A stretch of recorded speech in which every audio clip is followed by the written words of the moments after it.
योगीराम सूरत कुमार, योगीराम सूरत कुमार, योगीराम सूरत कुमार जय गुरुराय।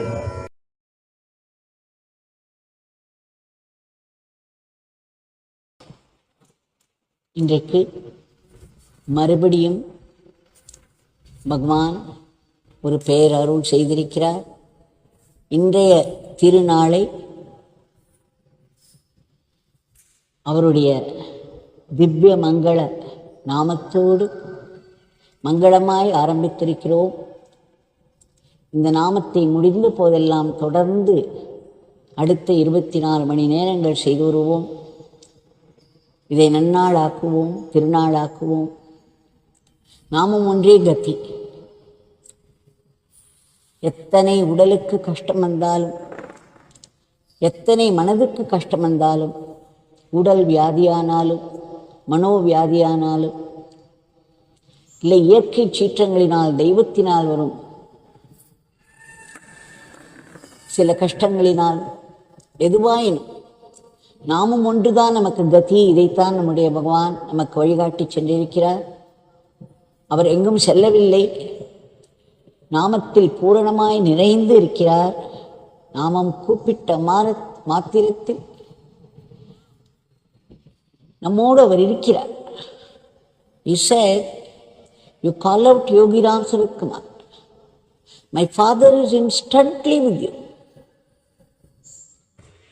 என்னுடைய இந்த நாமம் யோகிராம் சுரத்குமார் என்று கூப்பிட்டீர்களானால் என்னுடைய தந்தை உடன் அங்கு இருப்பார். ஆனால் நமக்கு ஏன் தெரிவதில்லை? இப்பொழுது 1 மணி நேரம் நாம் பாடினோம், அவருடைய நாமத்தை கூவிக்கொண்டே இருந்தோம். ஆனால் நமக்கு அவருடைய இருப்பு தெரிந்ததா? எத்தனை பேருக்கு தெரிந்தது? ஏன் தெரியவில்லை? அப்படி என்றால் அவர் சொன்னது பொய்யா? நாமும் கூப்பிட்ட மாத்திரத்தில் என்னுடைய தந்தை அங்கு இருப்பார். ராமா என்று சொன்ன மாத்திரத்தில் ராமன் உடன் இருப்பான். சிவா என்று சொன்ன மாத்திரத்தில் சிவனார் உடன் இருப்பார். இது எப்படி பொய்யாகும்? சத்தியத்தில் வாழ்பவருடைய வாக்கு அத்தனையும் சத்தியம். நாம் யோகிராம் சுரத்குமார் என்று கூப்பிட்ட மாத்திரத்தில் அவர் பிரசன்னமாகிவிடுகிறார். நம்முள்ளே அவர் விழிப்போடு நிற்கிறார். நம்முடைய எண்ணங்கள், பிரார்த்தனைகள், துக்கங்கள், படும் கஷ்டங்கள் அத்தனையும் அவருக்கு தெரிகின்றன. ஆனால் நம்முடைய மனதை நம்முடைய அறியாமை மூடி இருக்கிறது, ஆசா பாசங்கள் மூடி இருக்கிறது. எத்தனையோ நெஞ்சு மட்டும் கழுத்து மட்டும் குறைகள் வைத்து கொண்டிருக்கிறோம். இப்படிப்பட்ட பாசிகள் ஒரு கண்ணாடியின் மேல் ஏதேனும் அழுக்கு படர்ந்திருந்தால் அதில் நம்முடைய பிரதிபிம்பம் தெரியுமா? அதுபோல் நம்முடைய மனதை இந்த பாசம், ஆசா பாசங்களும் அனைத்து விதமான குறைகளும் துக்கங்களும் நிரப்பி இருப்பதால் நமக்கு அவருடைய இருப்பு தெரியவில்லை. ஆனால் அவர் இருக்கிறார். அவருக்கு நம்முடைய மனது தெரிந்து விடுகிறது. அதுதானே முக்கியம். அவர் நம்மை பார்த்து கொண்டிருக்கிறார். அவருக்கு உடனே தெரிந்து விடுகிறது. நீங்கள் நாமும் சொல்லி கூப்பிடவில்லை என்றால் அவர் உள்ளே தூங்கிக் கொண்டிருப்பார், வெறும் சாட்சியாக நின்று கொண்டிருப்பார். நாம் நாமத்தை சொல்லி கூப்பிடும் பொழுது அந்த இறை உணர்வு தட்டி எழுப்பப்படுகிறது. அதில் ஒரு அருள் சுரக்கிறது. அந்த இறை நம்முடைய மனதில் உள்ள கஷ்டங்களை, நம்முடைய பிரார்த்தனைகள் தெரிந்து கொள்கிறார். அவர் எல்லாம் தெரிந்தவர் தானே என்று கேட்கலாம். எல்லாம் தெரிந்தவர் தான். எல்லாம் தெரிந்துதான் நம்மை இப்படி ஒரு அறியாமையோடு படைத்திருக்கிறார். அதற்கு ஒரு வழிமுறையை வைத்திருக்கிறார். ஒரு ஆசிரியர் வகுப்பிலே ஒழுக்கத்துடன் மாணவர்கள் நடந்து கொள்ள வேண்டும் என்று கண்டிப்பாக இல்லை என்றால் அங்கு என்ன நடக்கும் என்று தெரியும். அதுபோல்தான் இறைவன் நமக்கு சில ஒழுக்க நீதிகளை, விதிகளை கொடுத்திருக்கிறார். அதன்படிதான் நாம் நடக்க வேண்டும். நாமத்தை சொன்னால்தான் கேளுங்கள் கிடைக்கும், தட்டுங்கள் திறக்கப்படும் என்பது உண்மை. இறைவன் எப்பொழுதும் நமக்குள்ளே இருக்கிறார். அவர் நம்மை சாட்சியாக பார்த்து கொண்டிருக்கிறார். ஆனால் அவரை நமக்கு ஒரு உறவாக பார்க்க வேண்டும். நம்மிடம் அவருக்கு இரக்கம் சுரக்க வேண்டும். நம்முடைய காரியங்களை அவர் நடத்தி தர வேண்டும் என்றால் நாம் அவரோடு இணைந்து கொள்ள வேண்டும். அவருடைய நாமத்தை நாம் சொல்லும் பொழுது அந்த இறை உணர்வோடு இறைவனோடு நாம் இணைந்து கொள்கிறோம். சாட்சி மாத்திரமாக நின்றிருந்த அந்த இறைவன் இப்பொழுது உங்களுக்கு உறவினன் ஆகிறார். உங்களிடம் இரக்கம் காட்டுகிறார். உங்கள் மேல் அவருக்கு கருணை சுரக்கிறது. அது காரியங்களை நடத்தி கொடுக்கிறது. ஒருவர் என்னிடம் ஒரு கேள்வி கேட்டிருந்தார். நீங்கள் எப்படி இப்படி ஆனந்தமாக இருக்கிறது, உலகம் ஆனந்தமயம் என்றெல்லாம் சொல்கிறீர்களே, எவ்ரிதிங் இஸ் பர்ஃபெக்ட் என்று சொல்கிறீர்களே, என்ன பெர்ஃபெக்ஷன் இருக்கிறது இந்த உலகத்தில்? நான் மிகவும் ஃப்ரஸ்ட்ரேட் ஆகியிருக்கிறேன். எனக்கு மிகவும் கஷ்டத்தில் இருக்கிறேன். இந்த உலகத்தில் எந்த ஆனந்தத்தை பார்க்க முடிகிறது? ஏன் கடவுள் இறங்கி வந்து என்னோடு டிபேட் செய்யட்டும் என்றெல்லாம் சொல்கிறார். நமக்கு 5வது வகுப்பில் இருக்கும் பொழுது 12ஆம் வகுப்பு பாடம் புரியாது. அதற்கு மேல் பிஎஸ்சியோ பிஏ இந்த கிராஜுவேஷன் கிளாஸில் நடக்கும் பாடங்கள் இன்னும் புரியாது. பிஹெச்டி லெவலில் இருக்கக்கூடிய அந்த ஆராய்ச்சிக்குரிய நுணுக்கங்கள் நமக்கு முற்றிலும் புரியவே புரியாது. ஒரு பாமரன் ஒருவனுக்கு ஒரு வியாதியினுடைய நுணுக்கங்களை சொன்னால் எப்படி புரியும்? அதுபோல் நம்முடைய அறியாமை, நம்முடைய ஆசா பாசங்கள், குறைகள் மண்டி கிடக்கும், ஆசைகளும் மண்டி கிடக்கும் நம்முடைய மனதிலே. நம்முடைய அறிவு எல்லாம் வெளிச்சமாக முடியாது. ஆழ்ந்த உண்மைகள் எல்லாம் சட்டென்று புரிந்துவிட முடியாது. ஆனாலும் பெரியவர்கள் அதை சொல்லும் பொழுது அதை அனுபவமாக பெற்றவர்கள் சொல்கிறார்கள். அவர்கள் சத்தியத்தில் நின்று கொண்டு சத்தியத்தை சொல்கிறார்கள் என்பதையாவது நாம் புரிந்து கொண்டு, அவர்கள் வார்த்தைகளில் ஏதோ அர்த்தம் இருக்க வேண்டும். நாம் தான் எதையோ இழந்திருக்கிறோம், நமக்கு தெரியவில்லை என்று நாம் உணர வேண்டும். நான் திரும்ப திரும்ப எத்தனை முறை சர்க்கரை இனிப்பு, அது இனிப்பாக இருக்கும் சாப்பிடுவதற்கு என்று சொன்னாலும் அதை நீங்கள் சாப்பிட்டால் தானே புரியும். நான் சொல்லும் வரை இனிப்பு என்பது என்ன என்று கூட தெரியாது. நமக்கு அந்த அனுபவம் இருந்தால் ஒழிய. ஒரு குதிரைக்கு தாகம் எடுத்தால் அதை ஒரு நதி வரையிலும் தண்ணீர் வரையிலும் எடுத்து செல்லலாம். ஆனால் அதனுடைய தாகத்திற்கு அதுதான் தண்ணீர் குடிக்க வேண்டும். நாம் தண்ணீர் குடிப்பதால் அதன் தாகம் தனியாது. அதுபோல் நமக்கு புரியாத விஷயங்கள் பல இருக்கின்றன, பல நுணுக்கங்கள் இருக்கின்றன. அந்த நுணுக்கங்களை அறிந்து கொள்வதற்குரிய கூர்மையான அறிவு நமக்கு இல்லை, அனுபவமும் இல்லை. அப்படின்னால் நாம் என்ன செய்ய வேண்டும்? நமக்கு தெரிந்த அனுபவங்களை வைத்து நாம் மற்றவர்களை எடை போடுவதும், உண்மைகளை எல்லாம் எடை போடுவதும், மற்றவர்களுக்கிடம் ஒன்றுமே இல்லை என்று சொல்வதும் கூடாது. நம்முடைய அறியாமையை நாம் உணர வேண்டும். எனக்கு ஏனோ இது புரியவில்லை, இதில் ஏதோ ஆழம் இருக்கிறது, இந்த ஆழத்தை புரிந்து கொள்ளும் சக்தி என்னிடம் இல்லை. பெரியவர்கள் பொய் சொல்ல மாட்டார்கள். முதல் பாடம் அதை விட்டு, என்னுடைய குறையை விட்டு, எனக்கு தெரியாது என்னுடைய குறை என்பதை விட்டு மற்றவர்களுக்கு ஒன்றுமே தெரியவில்லை என்று பேசுவது தவறு. இரண்டாவது, what ever happens is perfect என்று பகவான் சொல்கிறார். What ever happens is grace என்று சொல்கிறார். அனுபவத்தில் நின்று ஊன்றி பிறகு அதை சொல்கிறார். What ever happens is perfect என்று சொன்ன பகவான் 17 வருடங்கள் வீதிகளில் பிச்சைக்காரராக திரிந்திருக்கிறார். நமக்கெல்லாம் இப்பொழுது உணவு மட்டுமல்ல, அடுத்த வேளை உணவு, அதற்கு அடுத்த வேளை உணவு, நாளைக்கு மறுநாளைக்கு என்று உணவு காத்து கொண்டிருக்கிறது. நமக்கு படுப்பதற்கு ஒரு அழகான படுக்கை, பலர் ஏசி வரையிலும் போட்டுக்கொண்டுதான் தூங்குகிறார்கள். நமக்கு ஒரு கூரை இருக்கிறது மேலே, அழகழகாய் வீடுகளை அமைத்துக் கொள்கிறோம், பெரிய பெரிய வீடுகளாக பார்த்துக் கொள்கிறோம். எந்த கூரையும் இல்லாமல் எந்த உணவும் இல்லாமல் 17 வருடங்கள் பலரிடம் அடிபட்டு பலவிதமான இன்னல்களை அனுபவித்து பலர் அவரை கொல்ல முயற்சித்த போதெல்லாம் கூட ஃபாதர்ஸ் கிரேஸ் என்று சொன்னவர் சொல்கிறார், எல்லாம் பர்ஃபெக்டாக நடக்கிறது, இந்த உலகில் முழுமையாக நடக்கிறது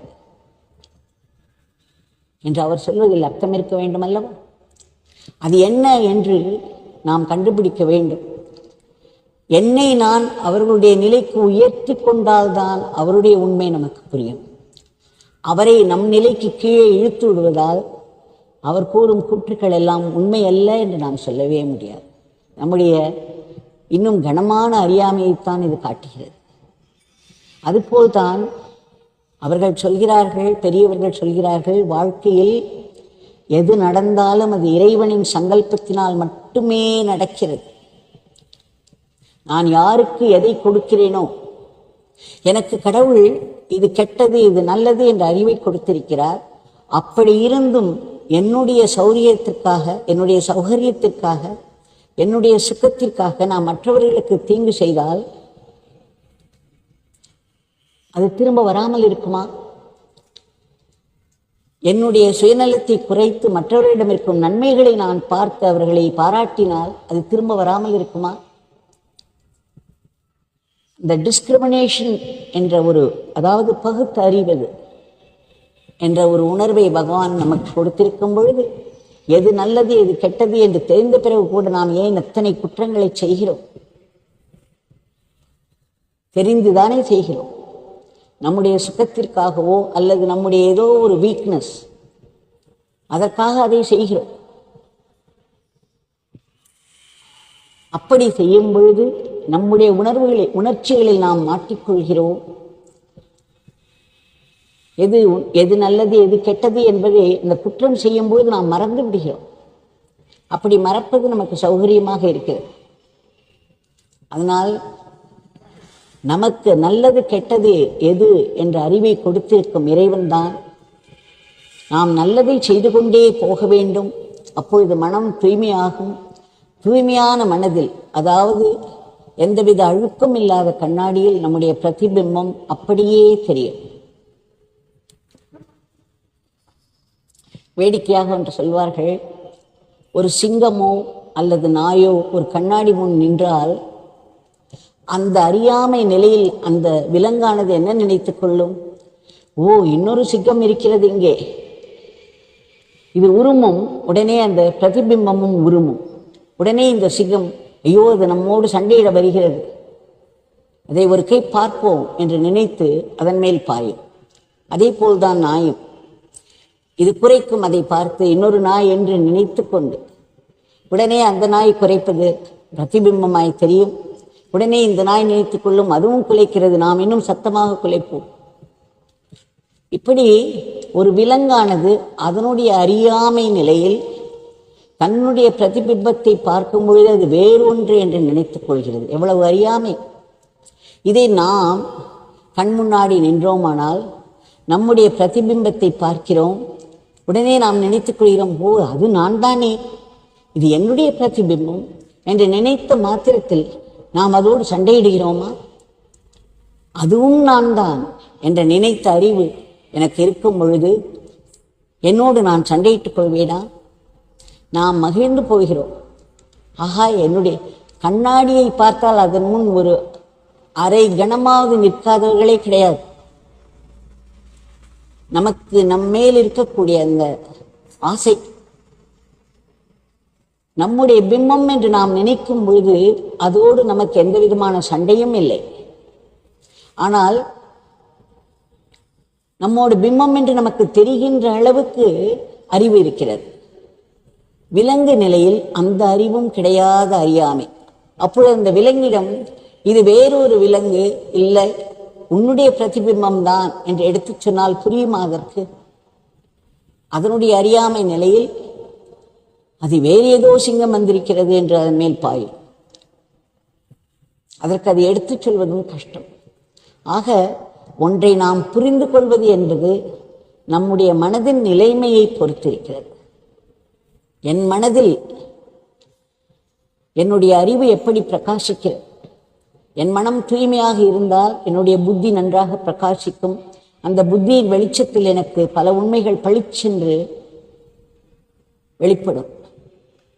என்னுடைய உள்ளத்திலே, என்னுடைய மனதிலே அறியாமை என்ற இருள் மண்டி கிடந்தால், அந்த நம்முடைய இருட்டில் ஒரு ரூம் இருட்டாக இருக்கிறது, அந்த ரூமில் நாம் நுழைந்தோமானால் அங்கே என்னென்ன பொருள் இருக்கிறது என்று நம்மால் கண்டுபிடிக்க முடியுமா? நமக்கு கண்கள் இருக்கிறது, பார்வை இருக்கிறது, ஆனால் காட்சி இல்லையே.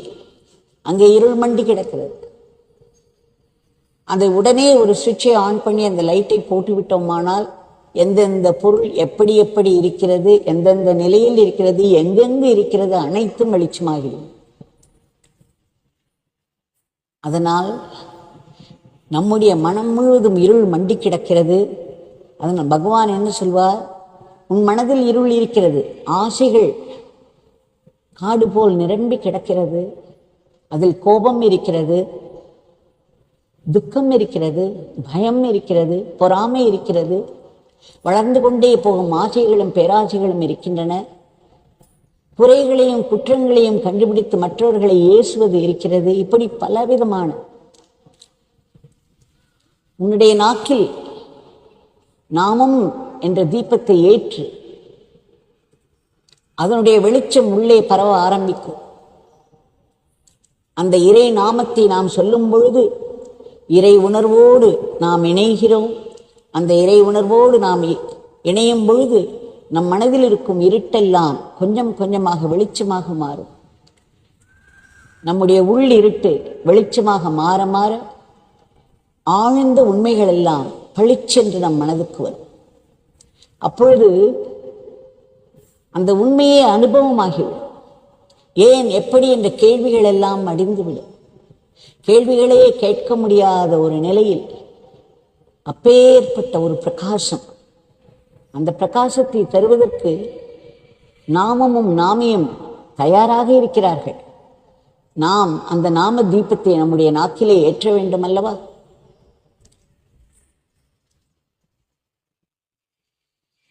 பெரியவர்கள் சொல்வார்கள், ஒரு காலத்தில், அதாவது மகாபாரத காலத்தில்,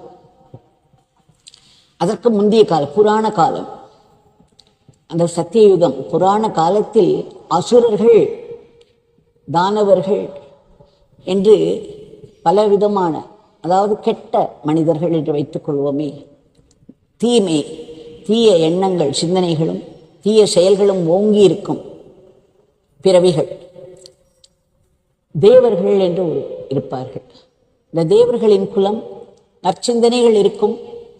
ஆனால் அவர்களுக்கு ஆசைகளும் இருக்கும். இருபக்கமும் ஆசைகள் இருக்கும்.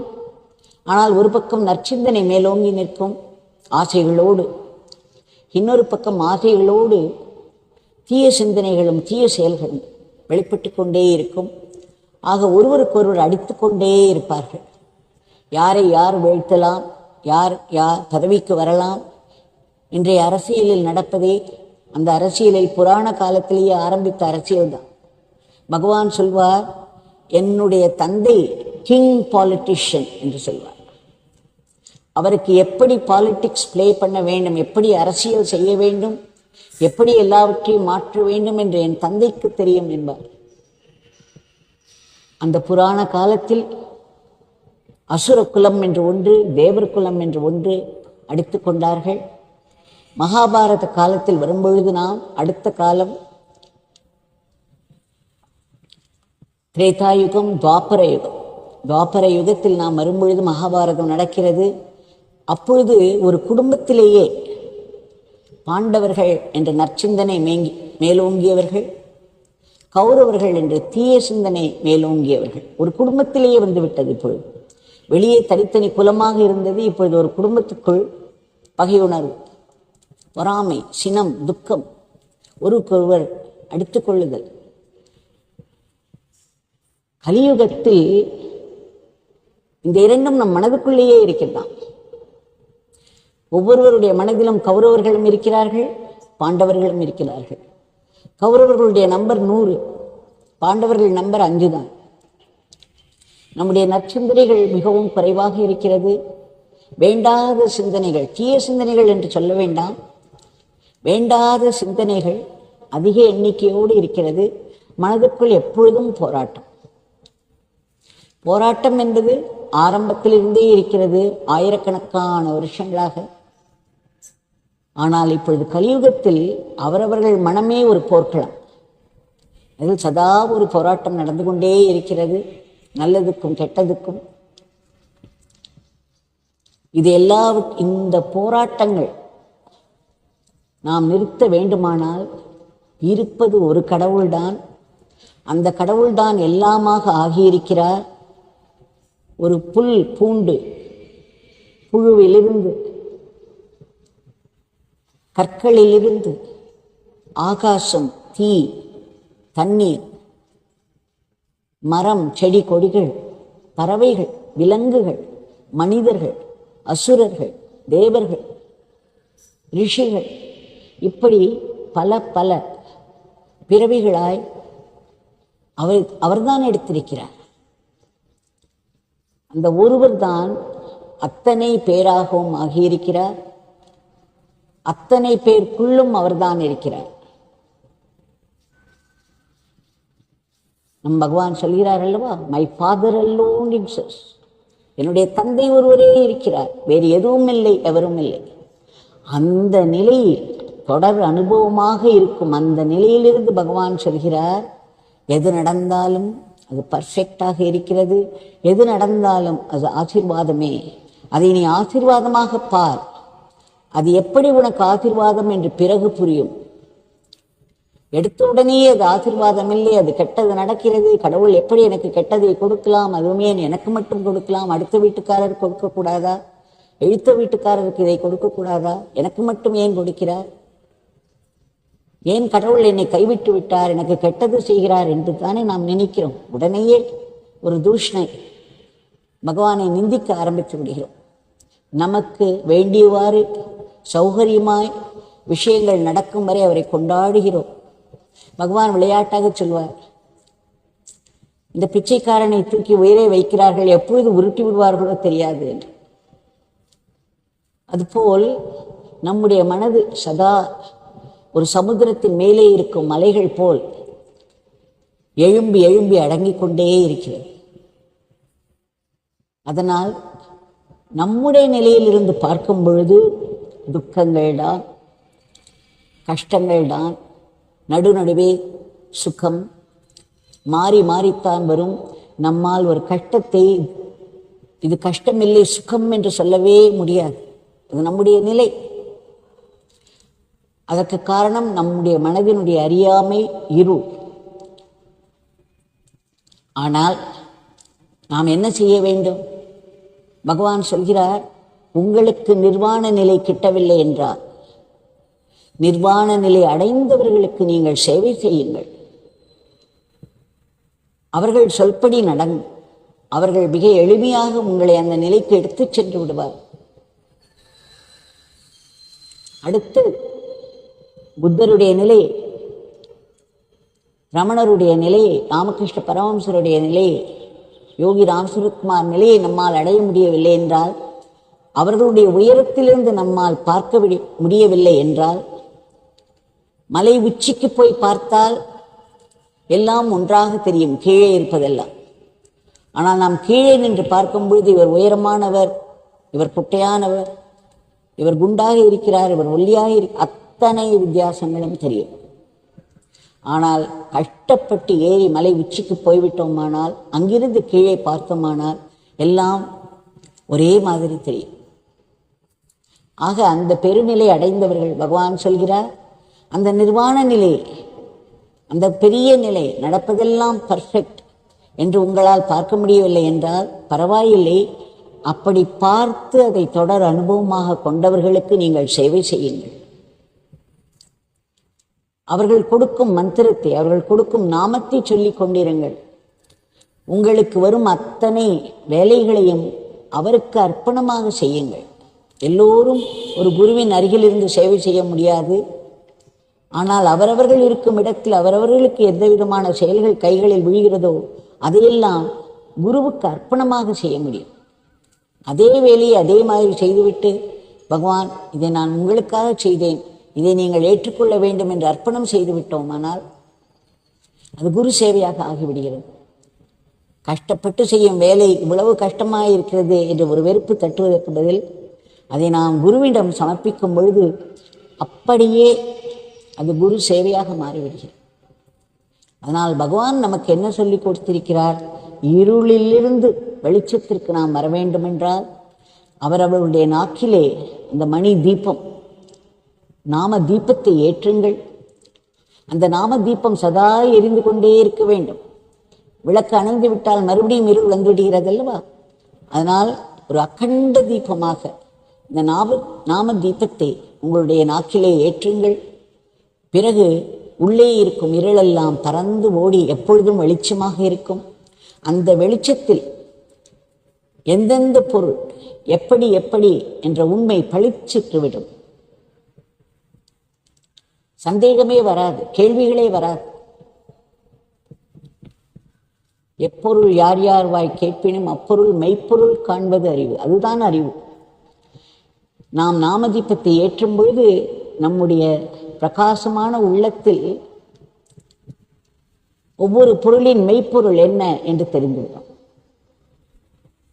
இல்லை என்றால் மனது ஏதேதோ கற்பனை செய்து கொள்ளும். அந்த கற்பனைகள் எல்லாம் அதற்கு மிகவும் உண்மையாக தோன்றும். யாரோ ஒருவர் சாதாரணமாக ஏதேனும் ஒன்றை சொல்லி சென்றிருப்பார். அவர் மிகவும் இன்னசென்ட்டாக கூட அதை சொல்லியிருப்பார். இவருடைய மனதில் ஆசா பாசங்கள் நிறைந்து கிடக்கிறது. இவர் உடனே அதுக்கு ஒரு விபரீத அர்த்தத்தை கற்பித்துக் கொள்வார். அதை நினைக்க நினைக்க அவருக்கு சினம் ஜாஸ்தியாகும். அதை ஒட்டி அவருடைய கற்பனையும் ஜாஸ்தியாகும். அது கடைசியில் அவருக்கு ஒரு கொலை வெறியாக மாறிவிடும். தான் நினைத்தது தான் புரிந்து கொள்வதும் தான் சத்தியம் என்று நினைத்தோமானால் நாம் செய்த கற்பனைக்குத்தான் நாம் ரியாக்ட் செய்கிறோம், உண்மைக்கு அல்ல. இதை நாம் புரிந்து கொள்ள வேண்டும். அதனால் பகவான் சொல்லியிருக்கிறார், எது நடந்தாலும் நம்முடைய வாழ்க்கையில் நடக்கும் சுகங்களும் துக்கங்களும் நம்முடைய பூர்வ ஜென்ம கர்ம வினைகளை ஒட்டித்தான் வருகின்றன. நாம் ஒருவருடைய மனதை புண்படுத்தும் பொழுது அவர் எப்படி துடித்து போகிறார், அது எப்படி வீணாகும்? அது நமக்கு வந்துதானே தீர வேண்டும். அந்த புண்படுத்தப்பட்ட மனம் துடிக்கும் துடிப்பை நாம் அனுபவிக்க வேண்டும் அல்லவா? நாம் அதை ஒருவருக்கு கொடுத்து விட்டோம். நம் மனம் அந்த அனுபவத்தை பெற வேண்டும். அதற்குத்தான் இந்த கர்ம பலன் என்பது.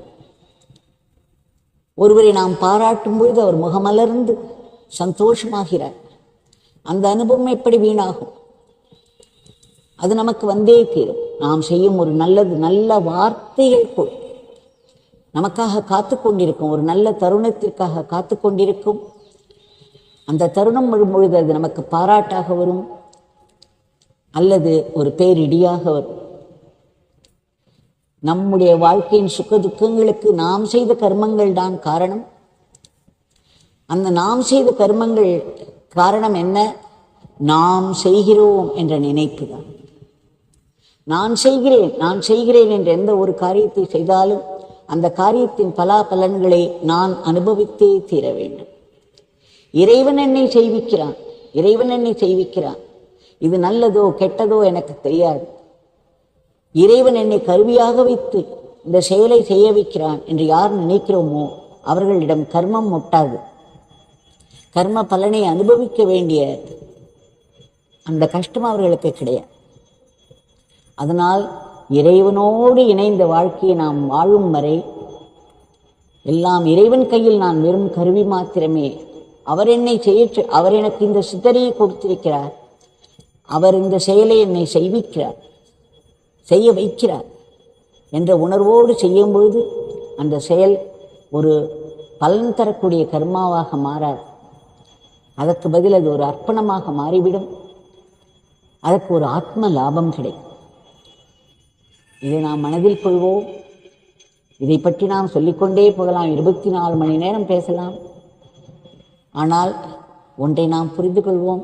நமக்கு புரிந்து கொண்டது, நாம் புரிந்து கொண்டது என்பது நம்முடைய சுபாவத்தை ஒட்டி. நான் கெட்டவனாக இருந்தால் எல்லாவற்றையும் கெட்டதாகத்தான் பார்ப்பேன். யார் என்ன சொன்னாலும் அதில் ஏதோ ஒரு அர்த்தம் பொழிந்திருப்பதாக, பொடி வைத்து பேசுவதாக எல்லாம் நினைத்துக் கொள்வேன். நான் நல்லவளாக இருந்தேனா அவர் எவ்வளோ எல்லாவற்றையும் பாராட்டுகிறார் என்று கூட நினைத்துக் கொள்வேன். நம்முடைய மனது நமக்கு தெரியுமல்லவா, துரோணாச்சாரியார் துரியோதனனை ஒரு கிராமத்துக்கு அனுப்பி அங்கிருக்கும் ஒரு நல்லவனை கொண்டு வா என்று சொன்னபோது அவன் திரும்பி வந்த அங்கே ஒரு நல்லவர் கூட இல்லை என்றான். அதே கிராமத்திற்கு தர்மபுத்திரனை அனுப்பி ஒரு கெட்டவரை கொண்டு வா என்று சொன்னார். சுவாமி, அங்கு இருப்பவர்கள் அத்தனை பேரும் அவ்வளவு நல்லவர்களாக இருக்கிறார்களே, என்னால் ஒரு கெட்டவரை கூட கண்டுபிடிக்க முடியவில்லையே என்று சொன்னான் தர்மபுத்திரன். நம்முடைய மனதின் பிரதிபலிப்பு தான் இந்த உலகம். மற்றவர்களிடம் கெட்டதை நாம் பார்த்தோமானால் அந்த கெட்டது நமக்குள்ளே இருக்கிறது, அதனால்தான் அது தெரிகிறது கண்ணுக்கு. மற்றவர்களிடம் நல்லதை மட்டுமே நாம் பார்த்தோமானால் அந்த நல்லது தான் நம் உள்ளே நிரம்பி கிடக்கிறது, அதனால்தான் நம்மால் கெட்டதை பார்க்க முடியவில்லை. ஆக நமக்கே தெரிகிறது நாம் என்ன செய்ய வேண்டும் என்று. நம்முடைய பகவான் நாமத்தை கொடுத்திருக்கிறார். அது ஒரு கல்பத்தரு காமதேனு. இன்றைய பிரார்த்தனையை நாம் சமர்ப்பிக்கும் பொழுதே இந்த பிரார்த்தனையை நாம் தினம் தினம் சேர்த்துதான் சமர்ப்பிக்கிறோம். பகவானிடம் வேண்டிக் கொள்வோம்.